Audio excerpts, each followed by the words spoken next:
सिंधी ज़ुबान के साथ मेरा ज़ाती तौर पे बहुत ज़्यादा तजुर्बा तो नहीं है, लेकिन मैंने सिंधी लोग देखे हुए हैं, उनसे मिली हुई हूँ, उनकी खूबसूरत सकाफ़त देखी हुई है, उनका खूबसूरत कल्चर देखा हुआ है और उनके गाने भी सुने हुए हैं। और जिन सिंधियों से मैं आज तक मिली हूँ उनसे मैं कराची में मिली हूँ और मुझे पता चला कि मेरे सारे रिश्तेदार कराची में रहते हैं।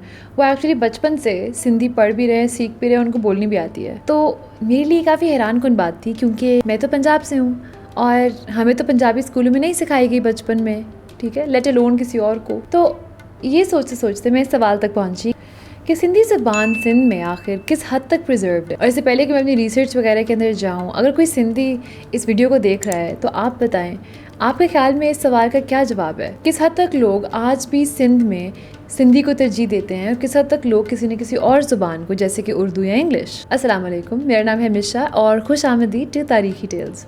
और अगर आप यहाँ तक आ ही गए हैं तो लाइक, शेयर, सब्सक्राइब ज़रूर कीजिएगा। 2017 के सेंसस के मुताबिक 14.6 लोग पाकिस्तान की पूरी पॉपुलेशन में से अपने आप को सिंधी स्पीकर मानते हैं। और सिंधी ज़बान पाकिस्तान में सिंध के सूबे में सबसे ज़्यादा बोली जाती है, जहाँ पे तकरीबन 47 मिलियन लोग रहते हैं। और ऐसे नहीं है कि सिंधी सिर्फ यहीं बोली जाती है, पूरी दुनिया में सिंधी बोलने के काफ़ी ज़्यादा लोग पाए जाते हैं इंडिया के अंदर भी, जो कि हिजरत करके वहाँ गए थे 1947 में पार्टीशन के दौरान।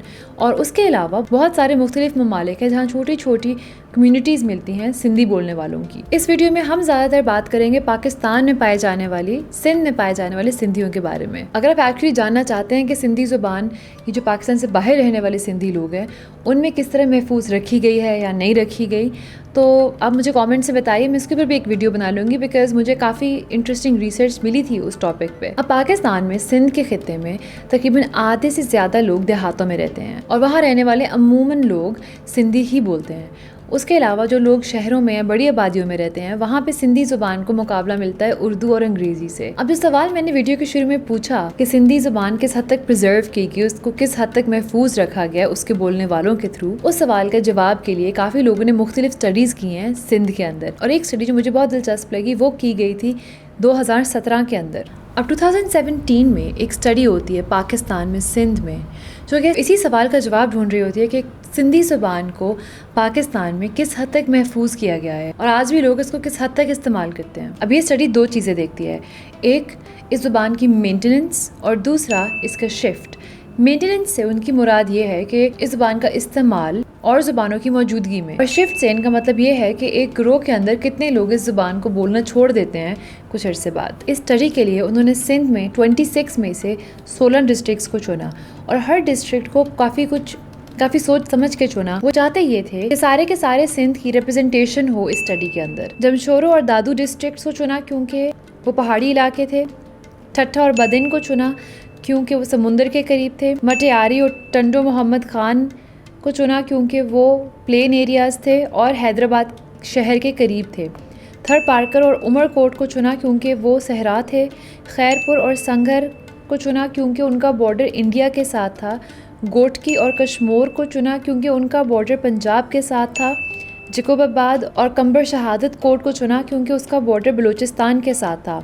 कराची और हैदराबाद को चुना क्योंकि वो मल्टी कल्चरल, मल्टी एथनिक और मुख्तलिफ ज़ुबानें पाए जाने वाली डिस्ट्रिक्ट थी। हर डिस्ट्रिक्ट में से इन लोगों ने चुना 20-20 लोगों को। उन 20 लोगों के अंदर औरतें और मर्द दोनों पाए जाते थे और साथ ही साथ उन्होंने कोशिश की कि मुख्तलिफ शोबों से भी लोगों को लिया जाए ताकि एक पूरे के पूरे सिंध की अक्कासी हो सके इस स्टडी के अंदर। आपको ये टेबल दिखाती हूँ जो कि उन्होंने खुद दिया हुआ है, जो दिखाता है मुख्तलिफ प्रोफेशंस जो कि लोगों के थे इस स्टडी के दौरान। अब ये दो चीज़ें और भी देखते हैं। अब इस स्टडी में जवाबों को समझने के लिए दो चीज़ें और देखना बहुत ज़रूरी थी।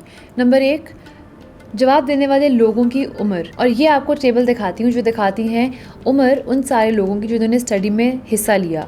आप देख सकते हैं कि इस स्टडी में 18 साल से शुरू करते हुए तकरीबन 45 ईयर्स से ऊपर तक के लोग शामिल थे। और साथ ही साथ वो ये भी देखते हैं कि इस स्टडी के अंदर जो लोग हैं उनकी आमदनी कितनी है, क्योंकि लिंग्विस्ट का कहना है कि आमदनी बढ़ने के साथ साथ लोग अपनी रीजनल ज़ुबान को छोड़ के मुख्तलिफ ज़ुबानों की तरफ चले जाते हैं। और यही फिनोमेना देखने के लिए इन लोगों ने इनकी आमदनी को भी रिकॉर्ड किया।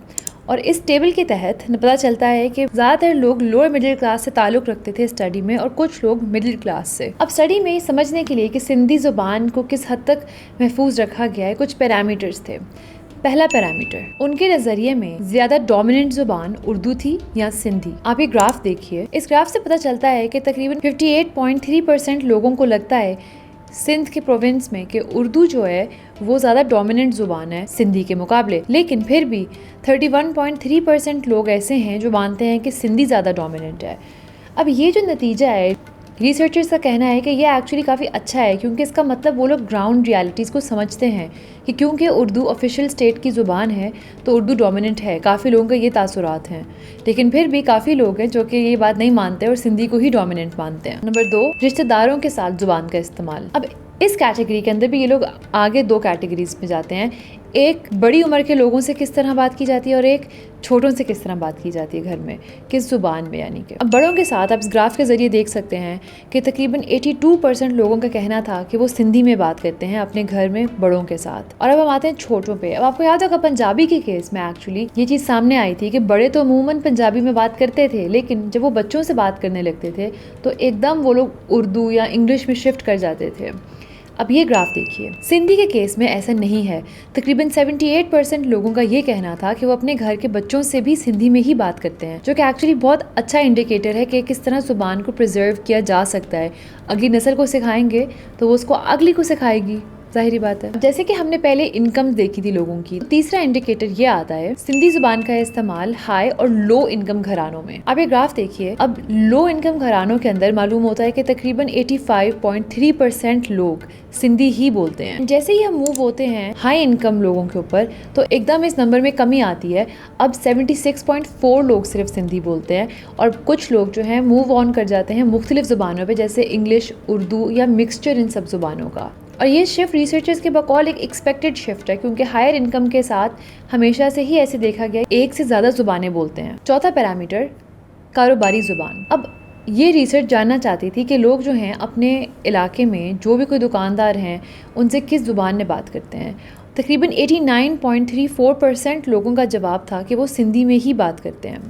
और मज़े की बात इस नंबर की ये है कि ये लोग सिंधी में ही बात करते हैं दुकानदारों से, बेशक वो दुकानदार सिंधी हो या ना हो। और इसका एक नतीजा ये निकला है कि काफ़ी ज़्यादा दुकानदारों ने सिंधी सीखी है, क्योंकि उनके जो कस्टमर हैं वो तो सिंधी में ही बात करना चाहते हैं। तो एक तरह से इस तरह और भी लोग इनकी ज़ुबान सीख रहे हैं, क्योंकि सिंधी लोग डिमांड कर रहे हैं कि हमसे आप उसी ज़ुबान में बात कीजिए। अगला पैरामीटर है ज़ुबान का इस्तेमाल एजुकेशन में। इस ग्राफ से नज़र आता है कि जो प्राइमरी स्कूल लेवल तक 90% से ज़्यादा लोग सिंधी बोलते हैं, और जैसे ही वो लोग पढ़ाई में आगे बढ़ते हैं, सेकेंडरी लेवल तक आते हैं, तो एकदम वो सिंधी 60% पे गिर जाती है और वो और ज़ुबानें भी सीखने शुरू हो जाते हैं। और जैसे जैसे पढ़ाई में वो ऊपर जाते हैं, कॉलेज, यूनिवर्सिटी, तो सिंधी की अशारिया गिरती जाती है और बाकी ज़ुबानों की बढ़ती जाती है। अब ये भी जो शिफ्ट है रिसर्चर्स के बकौल, ये एक बज़ाहिरन एक आपको नेगेटिव शिफ्ट नज़र आ सकती है कि वो सिंधी लोग कम बोल रहे हैं, लेकिन असलियत ये है कि वो ये बात समझ भी रहे हैं कि दुनिया में आगे बढ़ने के लिए, कारोबार करने के लिए और सीखने के लिए उनको मुख्तलिफ ज़ुबानें आना और उन पर अबूर हासिल होना ज़रूरी है।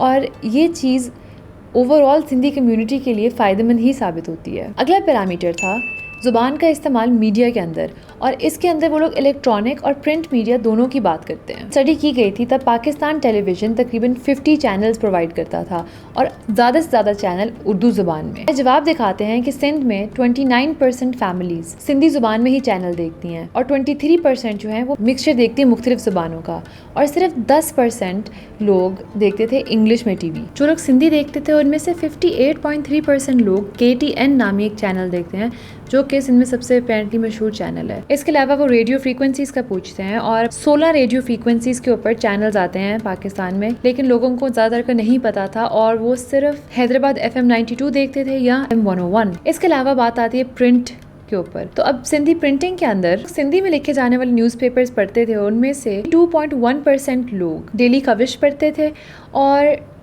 7.5% लोग डेली इबरत पढ़ते थे। इसके अलावा सिंधी में लिखे जाने वाले जर्नल्स थे, इनके बारे में लोगों को मालूमात नहीं थी। अगला पैरामीटर, बहुत ज़रूरी पैरामीटर, वो ये था कि सिंधी का इस्तेमाल डॉक्टर्स, लॉयर्स, एजुकेशनिस्ट, इंजीनियर्स और जो दीगर स्किल्ड प्रोफेशनल्स हैं उनके यहाँ कैसे होता है। वो अपनी आममरा ज़िंदगी में अपने काम में इसका इस्तेमाल कर पाते हैं कि नहीं। तकरीबन 62.4% लोगों का कहना था कि वो सिंधी ही इस्तेमाल करते हैं अपने काम के दौरान भी, और कुछ लोग मुख्तलिफ ज़ुबानों का मिक्स इस्तेमाल करते हैं, तकरीबन 23% लोग। तो रिसर्चर्स के बकौल ये एक बहुत अच्छा इंडिकेटर है, क्योंकि जो ये प्रोफेशनल्स होते हैं जैसे कि डॉक्टर्स, लॉयर्स और जो इस तरह की हायर डिग्रीज होती हैं, उनमें अमूमन पाया जाता है कि लोग अपनी रीजनल लैंग्वेजेस का साथ छोड़ देते हैं और जो कि ज़्यादा डोमिनेंट लैंग्वेजेस हैं जैसे कि उर्दू या इंग्लिश की तरफ रुझान हो जाता है।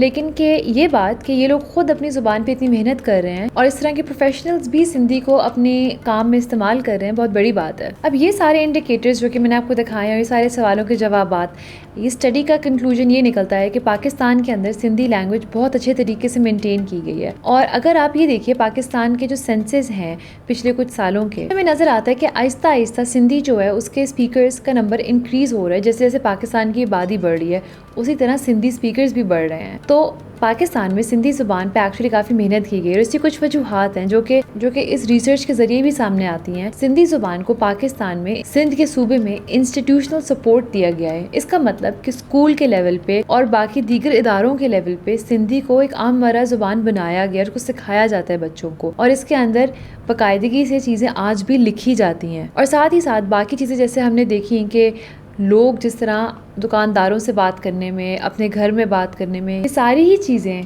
कंट्रीब्यूट करती हैं इस ज़ुबान के आगे बढ़ने में और इसकी मेंटेनेंस के अंदर। तो देखा जाए तो सिंधी माशाल्लाह बहुत अच्छे तरीके से महफूज रखी गई है पाकिस्तान में। अगर हम उन सिंधियों की बात करें जो कि सिंध से बाहर रहते हैं इंडिया में और दीगर मुख्तलिफ ममालिक में, वहाँ पे सिचुएशन कुछ फ़र्क है। इसके ऊपर काफ़ी इंटरेस्टिंग मुझे रिसर्च मिली है और अगर आप जानना चाहते हैं तो आप मुझे कॉमेंट्स में ज़रूर बताइए, उस पर भी एक वीडियो बनाएंगे। और ये थे आज की वीडियो सिंधी ज़बान और इसकी प्रिजर्वेशन के ऊपर। आपसे मुलाकात होगी अगली दफ़ा। अल्लाह हाफ़िज़।